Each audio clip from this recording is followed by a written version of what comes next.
Roberto de la Cruz creía tenerlo absolutamente todo en la vida en cuentas bancarias, que no paraban de crecer. El respeto incondicional de sus socios y una hacienda de ensueño, pero aquel martes por la tarde, al cruzar el umbral de su propia casa, descubriría con horror que, en realidad, era el hombre más pobre y desdichado del mundo. Nadie salió a recibirlo a su llegada. No hubo abrazos calurosos ni las risas infantiles que tanto anhelaba escuchar durante su largo viaje de negocios. Solo lo recibió un silencio sepulcral y denso que helaba la sangre, un silencio que presagiaba que, mientras él se dedicaba a conquistar el mundo financiero, su propio castillo se había transformado silenciosamente en una prisión de pesadilla para la única persona que realmente importaba, la imponente hacienda colonial, enclavada en las zonas más exclusivas a las afueras de San Miguel de Allende. Brillaba majestuosa bajo el sol dorado de Guanajuato, con sus muros de piedra antigua y sus jardines impecables que, irónicamente, ocultaban los secretos más viles y dolorosos tras su belleza de revista. Roberto bajó lentamente de su lujosa camioneta blindada, ajustándose el saco de su traje de corte italiano, convencido en su interior de que todo su sacrificio, esas interminables jornadas de trabajo y sus constantes ausencias, valían la pena con tal de garantizarle una vida de reyes a su familia.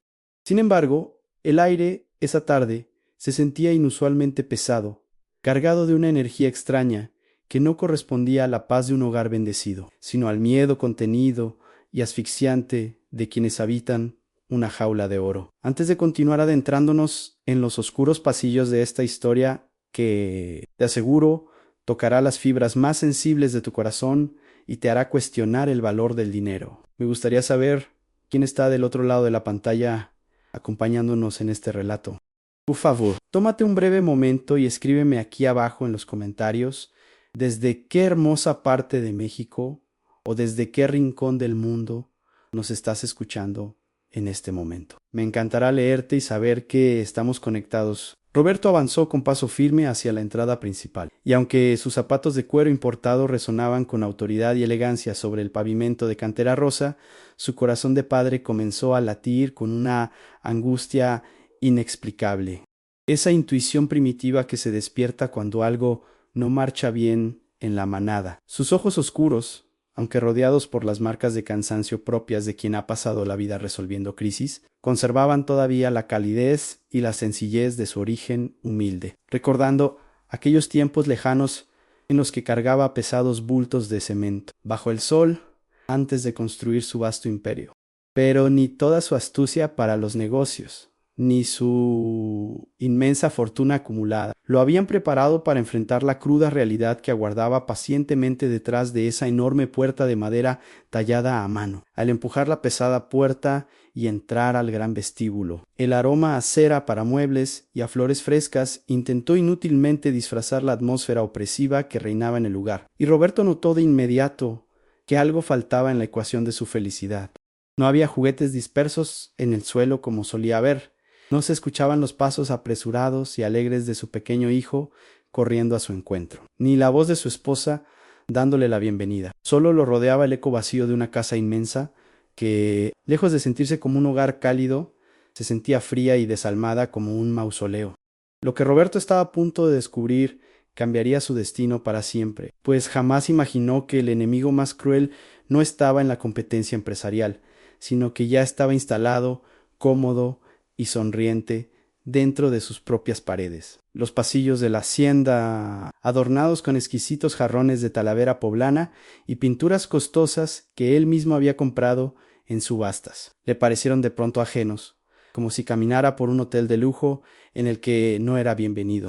El silencio era tan profundo que el sonido de sus propios pasos sobre la madera crujiente resonaba como un intruso en su propia morada, y aunque todo brillaba de limpio, faltaba ese aroma a hogar, ese olor a leña y a guisado casero que Juana, la empleada que lo había acompañado desde sus inicios, solía mantener vivo en la cocina.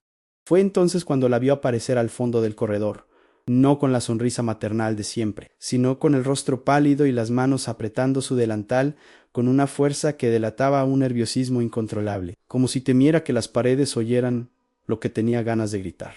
«Du, a Joana, con sus trenzas grises perfectamente acomodadas y esos ojos que habían visto crecer a Roberto desde que era un muchacho soñador, intentó articular palabra, pero su voz se quebró en un susurro apenas audible cuando él se acercó a saludarla con el respeto de siempre.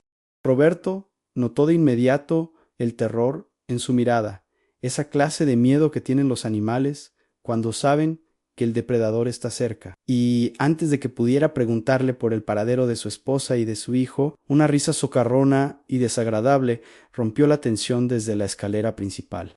Era una risa que no pertenecía a esa casa, una carcajada cargada de burla y prepotencia que hizo que a Roberto se le tensara la mandíbula instintivamente, reconociendo al instante al dueño de esa voz que tanto despreciaba. Bajando los escalones con una lentitud estudiada, como si fuera el dueño y señor de la propiedad, apareció Gustavo, vestido con una camisa de seda abierta hasta el pecho y cadenas de oro que brillaban vulgarmente bajo la luz del candelabro, exhibiendo un estilo de vida financiado enteramente con el dinero que Roberto enviaba mes tras mes. Gustavo era el clásico oportunista, un hombre que jamás había tenido callos en las manos, ni sabía lo que significaba chambear de sol a sol, pero que se paseaba por la sala con la arrogancia de quien cree que el mundo le debe pleitesía solo por existir.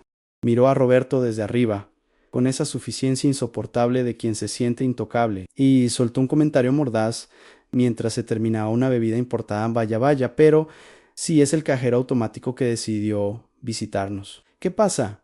¿Te aburriste de jugar al empresario? Roberto, haciendo acopio de toda la paciencia que la vida le había enseñado, ignoró el insulto directo y con voz firme pero calmada, preguntó por lo único que le importaba. ¿Dónde está Verónica y dónde está el niño? No veo sus cosas, no escucho nada y quiero verlos ahora mismo.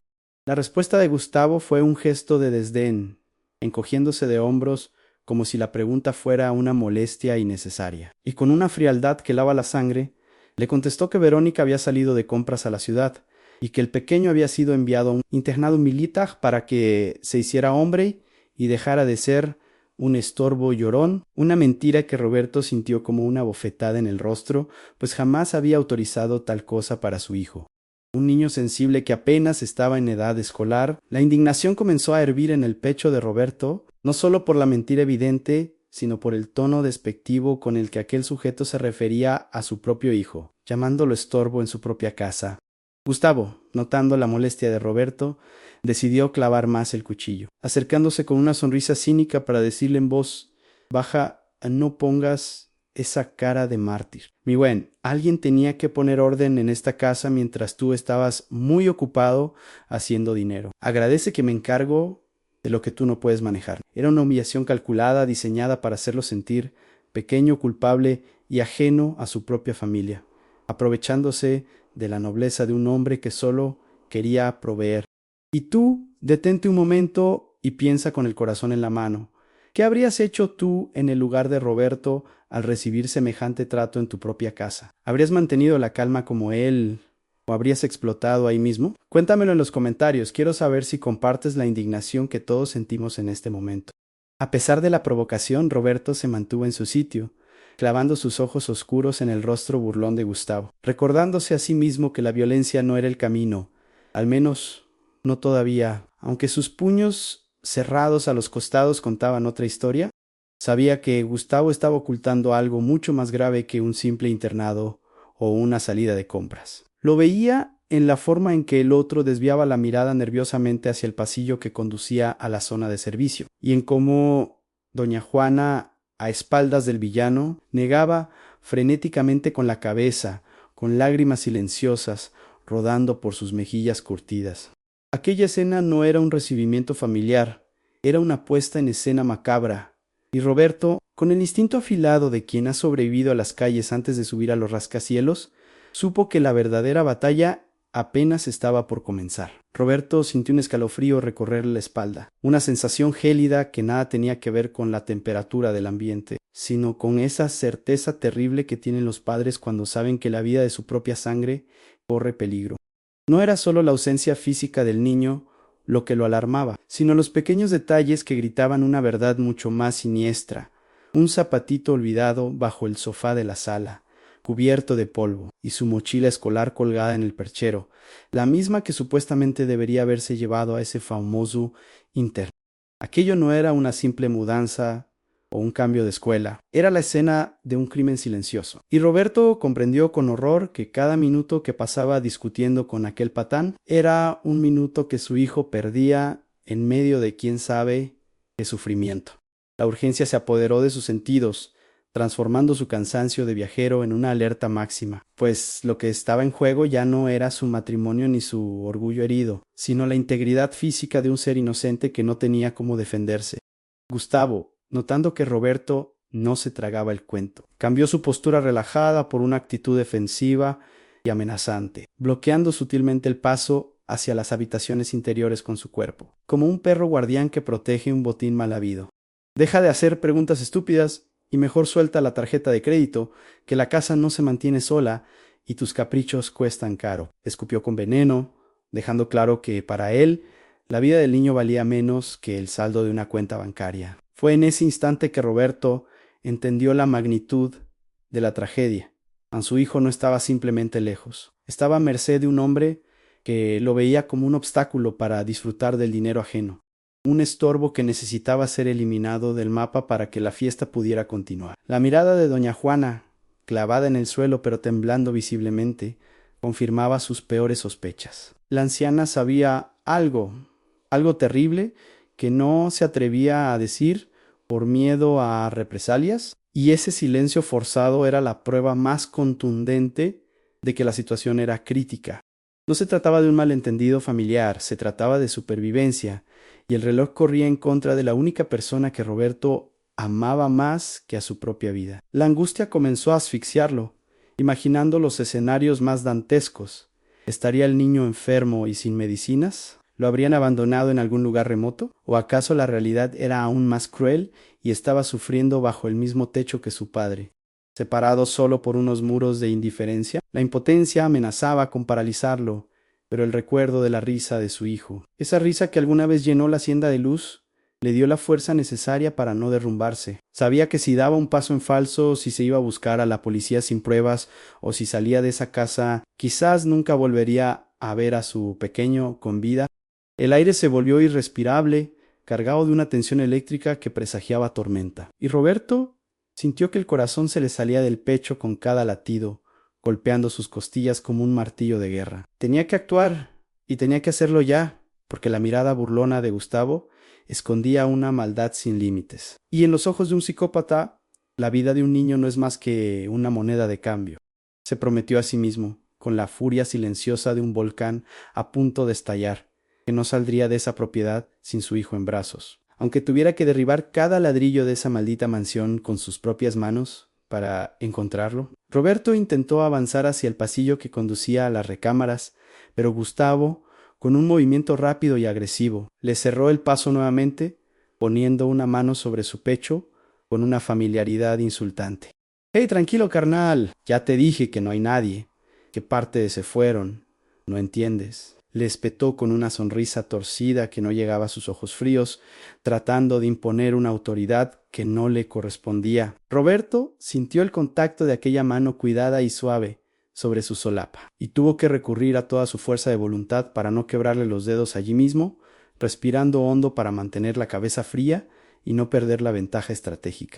Una calma que desconcertó al intruso. Roberto apartó la mano de Gustavo con un movimiento firme pero controlado, sacudiéndose el polvo imaginario de su traje, como si hubiera tocado algo sucio. «Esta es mi casa, Gustavo, y yo no necesito permiso de un invitado para caminar por ella», respondió con voz grave, dejando ver por primera vez un destello del hombre rudo que había levantado muros con sus propias manos antes de firmar cheques millonarios. Gustavo soltó una risita nerviosa, sorprendido por la resistencia de quien creía un simple viejo rico y cansado, pero no se movió de su posición, manteniendo una postura de reto, como un gallo de pelea que protege su territorio mal ganado. Roberto decidió cambiar de táctica y fingió desistir momentáneamente, girando hacia la cocina bajo el pretexto de buscar un vaso de agua, pero sus ojos de águila escaneaban cada rincón en busca de pistas que delataran la mentira.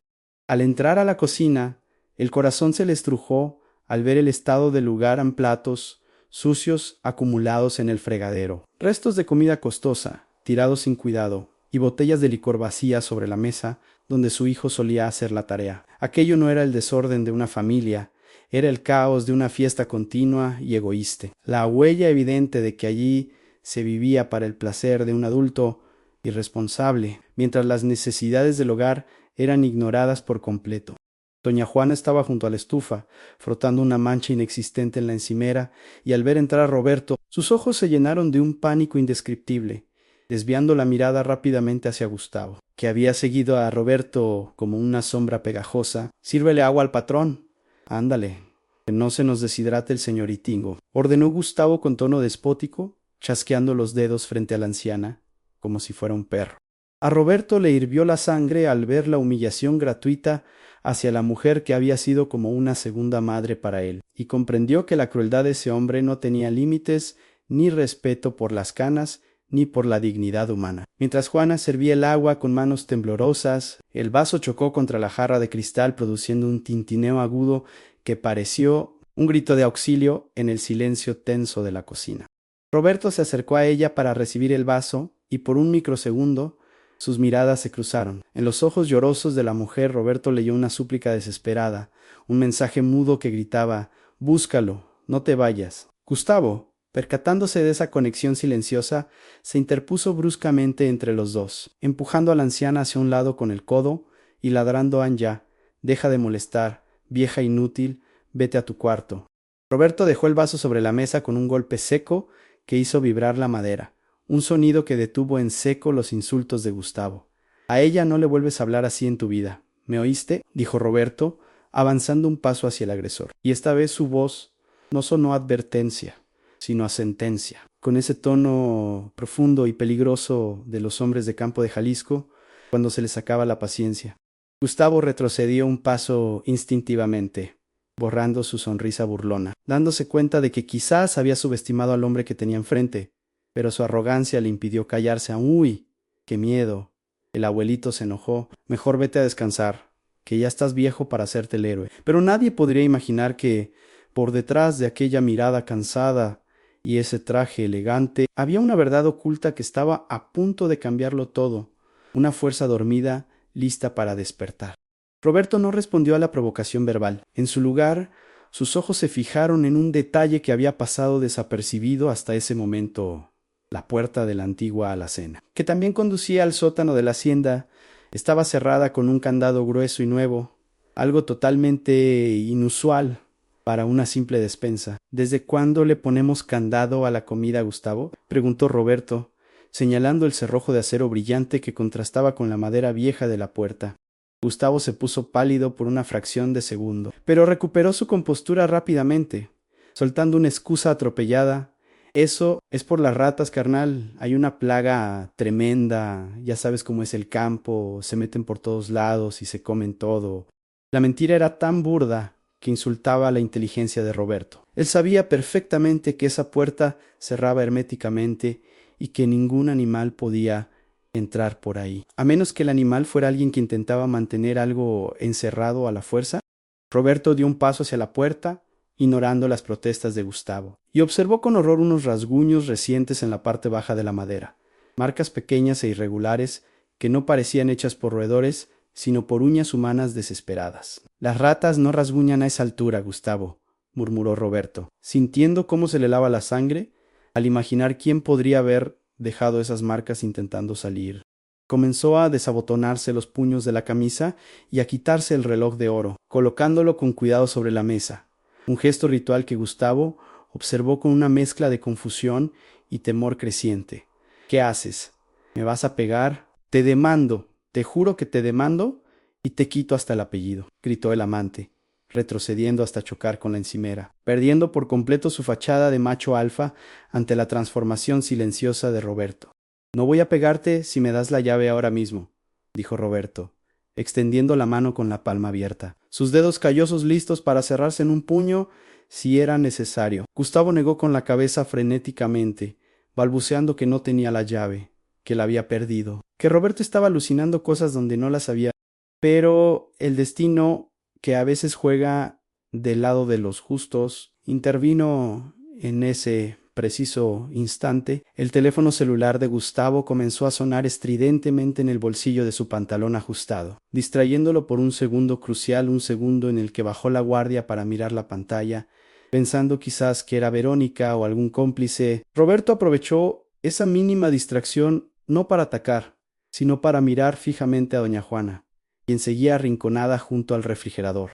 La mujer, entendiendo que ese era el momento de la verdad, sacó de entre los pliegues de su delantal algo metálico que brilló fugazmente bajo la luz de la cocina, y con un movimiento rápido y tembloroso lo lanzó hacia Roberto. ¿Y tú qué habrías hecho en su lugar? ¿Te habrías arriesgado así? Cuéntamelo en los comentarios.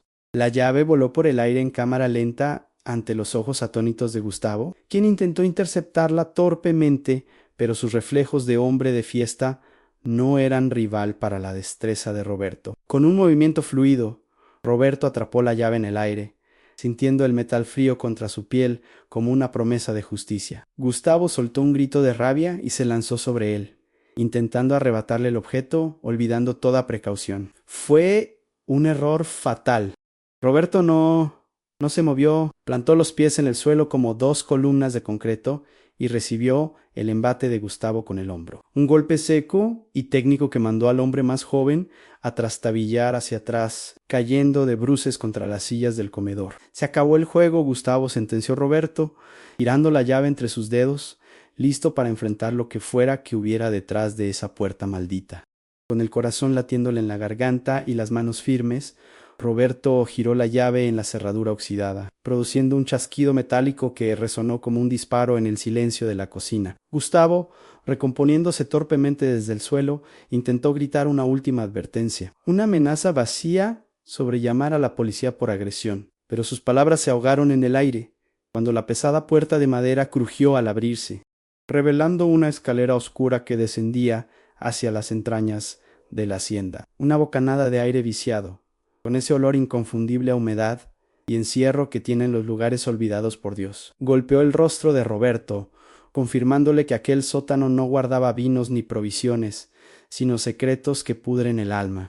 Roberto encendió la linterna de su celular con dedos ansiosos y comenzó a descender los escalones de piedra, ignorando los gritos histéricos de Gustavo que resonaban a sus espaldas como los ladridos de un perro asustado. Cada paso hacia abajo era una puñalada en su conciencia, al ver las telarañas y el polvo acumulado en un lugar que debería estar limpio, pero lo que sus ojos captaron al llegar al final de la escalera lo hizo detenerse en seco, sintiendo cómo se le doblaban las rodillas por el impacto emocional. No había sacos de maíz ni herramientas de jardín. En un rincón húmedo y sombrío, sobre un colchón viejo y manchado tirado directamente en el suelo frío, había una pequeña figura acurrucada, temblando bajo una manta gris y sucia. «Luisito, Luisito», susurró Roberto, con la voz quebrada por un nudo de lágrimas que amenazaba con ahogarlo. Incapaz de creer que esa criatura frágil y abandonada fuera su propio hijo, el heredero de su fortuna, el niño no respondió de inmediato. Solo se encogió más contra la pared de piedra, cubriéndose la cabeza con los brazos en un gesto instintivo de protección, como si esperara un golpe en lugar de un abrazo, una reacción que destrozó el corazón de Roberto en 1000 pedazos. Fue entonces cuando la luz del celular iluminó un objeto en el suelo. Justo al lado del colchón, un pedazo de cartón arrancado de una caja de cereal sobre el licuado con trazos débiles de crayola. El niño había dibujado a un hombre grande de traje junto a un niño llorando, y debajo, con letras temblorosas, una sola palabra: papá. Aquella era la prueba irrefutable, el grito silencioso de auxilio que su hijo había plasmado en la soledad de su prisión, aferrándose a la esperanza de que su héroe vendría a rescatarlo. Roberto recogió el cartón con una reverencia casi religiosa, sintiendo el peso de cada lágrima que seguramente había caído sobre ese dibujo, y una furia volcánica, caliente y devastadora, comenzó a subirle desde los pies hasta la cabeza, borrando cualquier rastro de cansancio o duda. Se acercó despacio al niño, arrodillándose en la suciedad sin importarle su traje de $1000, y cuando Luisito finalmente alzó la vista, con sus ojos grandes y llenos de terror, y reconoció a su padre bajo la luz tenue, soltó un sollozo desgarrador que resonó en todo el sótano. «Papá, ya me porté bien. ¿Ya puedo salir?»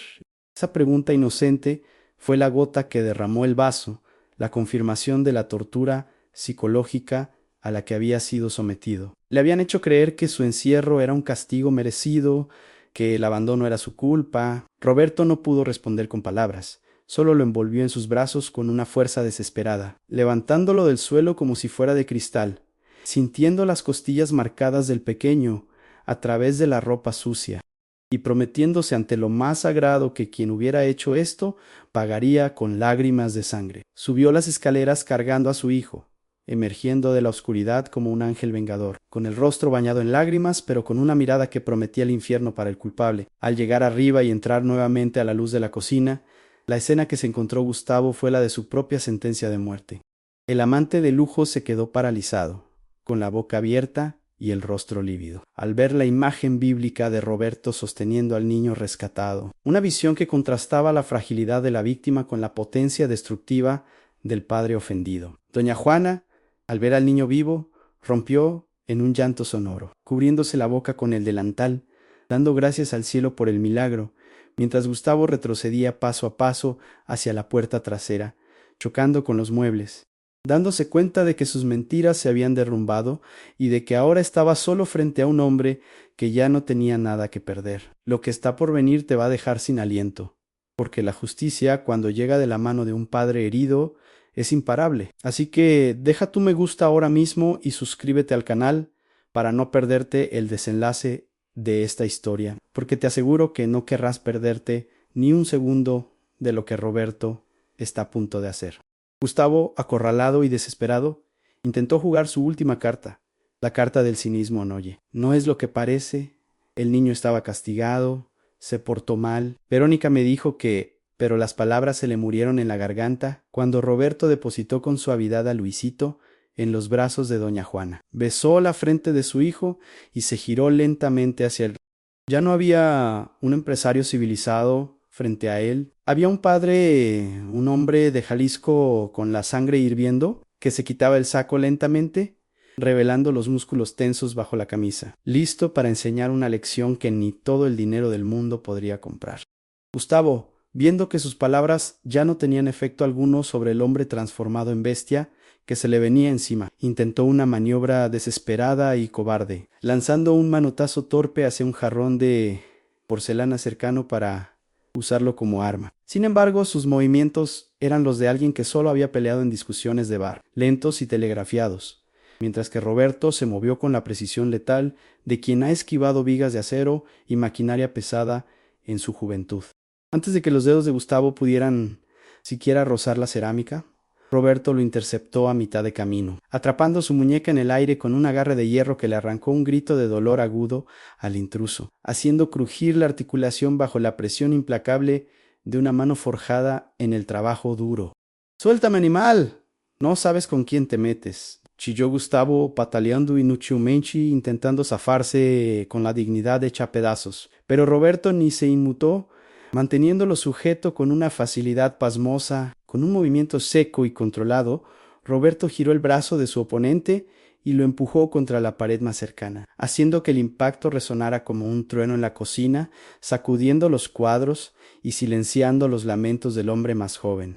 No hubo golpes innecesarios ni violencia gratuita. Fue la demostración pura de autoridad, la fuerza de un padre que restablece el orden natural de las cosas, poniendo de rodillas a la soberbia con el simple peso de la justicia moral. Roberto acercó su rostro al de Gustavo, quien ahora temblaba incontrolablemente, con el sudor frío del miedo perlando su frente, y le susurró con una voz que era más aterradora por su calma que por su volumen en té: «Metiste en mi casa. Te gastaste mi dinero y te burlaste de mí. Todo eso te lo hubiera perdonado. Pero tocar a mi hijo, hacerle daño a un niño inocente, eso, infeliz, eso no te lo perdona ni Dios. Y te juro por la memoria de mis padres que vas a pagar cada lágrima que él derramó». Gustavo, al ver la oscuridad abismal en los ojos de Roberto, comprendió que su vida de lujos y engaños había terminado en ese preciso instante, y rompió a llorar como el cobarde que siempre fue, suplicando piedad, una piedad que él jamás tuvo con el pequeño encerrado en el sótano. En ese momento, el sonido salvador y estridente de las sirenas comenzó a inundar el ambiente, creciendo en intensidad hasta llenar todo el patio de la hacienda, bañando las ventanas de la cocina con luces rojas y azules intermitentes que anunciaban el fin de la pesadilla. Doña Juana, abrazando al pequeño Luisito contra su pecho para que no viera la escena, alzó la voz entre sollozos para decir: «Yo les llamé, patrón. En cuanto vi que usted entró por esa puerta, supe que era el momento de acabar con este infierno y marqué al comandante». Roberto asintió levemente hacia ella, agradeciendo con la mirada ese acto de valentía, mientras mantenía a Gustavo inmovilizado contra el suelo, con la bota puesta firmemente sobre su espalda, asegurándose de que la rata no escapara de la trampa. Los oficiales de policía irrumpieron en la cocina con las armas desenfundadas, gritando «Ognis», pero al ver la escena bajaron la guardia casi de inmediato. Un padre respetable sometiendo a un intruso y una abuela protegiendo a un menor en condiciones deplorables. No hicieron falta muchas explicaciones. La evidencia del sótano abierto, el estado del niño y la actitud culpable de Gustavo hablaron por sí solas. Mientras dos agentes levantaban a Gustavo del suelo, esposándolo con las manos a la espalda, el galán intentó gritar que era un malentendido, que él era la víctima. Pero uno de los policías, un hombre mayo ere con bigote canoso, que conocía a Roberto de años atrás, lo cayó con un empujón firme hacia la salida. «Cállese el hocico y camine, que bastante va a tener que hablar ante el juez». La salida de Gustavo fue el clímax de su humillación pública. Fue arrastrado fuera de la mansión, no como el dueño que pretendía ser, sino como un criminal vulgar. Ante la mirada atónita de los jardineros y vecinos que se habían acercado al ver las luces, Roberto caminó detrás de ellos hasta el pórtico, recuperando su saco del suelo y sacudiéndolo con dignidad, observando cómo subían al hombre que había torturado a su familia a la patrulla, encerrándolo tras las rejas de metal, un destino poético para quien había encerrado a un inocente. El ruido de las puertas de la patrulla al cerrarse fue el sonido definitivo de la libertad para Roberto y su hijo, el cierre de un capítulo oscuro y el comienzo de la sanación. Regresando al interior de la casa, ahora extrañamente silenciosa y pacífica, sin la presencia tóxica del intruso, Roberto se dirigió directamente hacia donde estaba doña Juana. Se arrodilló frente al sillón donde descansaba Luisito, quien lo miraba con ojos de adoración absoluta, como si estuviera viendo a un superhéroe de carne y hueso. Roberto extendió sus manos grandes y callosas, esas manos que habían construido edificios y derribado villanos, y acarició con infinita ternura la mejilla sucia de su hijo, limpiando una lágrima seca con el pulgar. «Se acabó, mi niño», le dijo con la voz quebrada por la emoción contenida. «Papá está aquí, y te prometo que nunca, nunca más nadie te va a volver a hacer daño».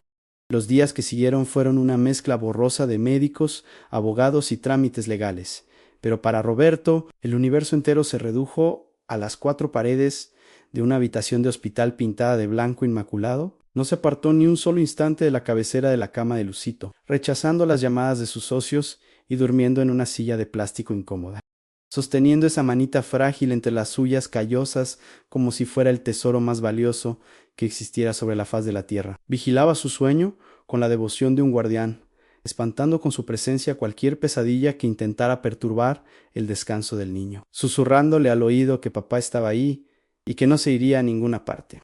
Allí, en el silencio sanador de la madrugada, mientras observaba el pecho de su hijo subir y bajar con un ritmo tranquilo, Roberto tomó la decisión más importante y radical de toda su carrera empresarial. Con una pluma sencilla y sin que le temblara el pulso ni un segundo, firmó los documentos que sus abogados le llevaron, delegando el control operativo diario de su imperio a terceros. Había comprendido, a través del dolor y el susto, que de nada servía conquistar el mundo financiero si perdía su propia alma en el proceso, y que ningún cheque, por muchos ceros que tuviera a la derecha, podía comprar el tiempo perdido ni curar la soledad de un hijo. Al regresar a la hacienda semanas después, el ambiente había cambiado por completo. La casa ya no se sentía como un mausoleo frío y ajeno, sino como un hogar en plena reconstrucción, bañado por una luz nueva.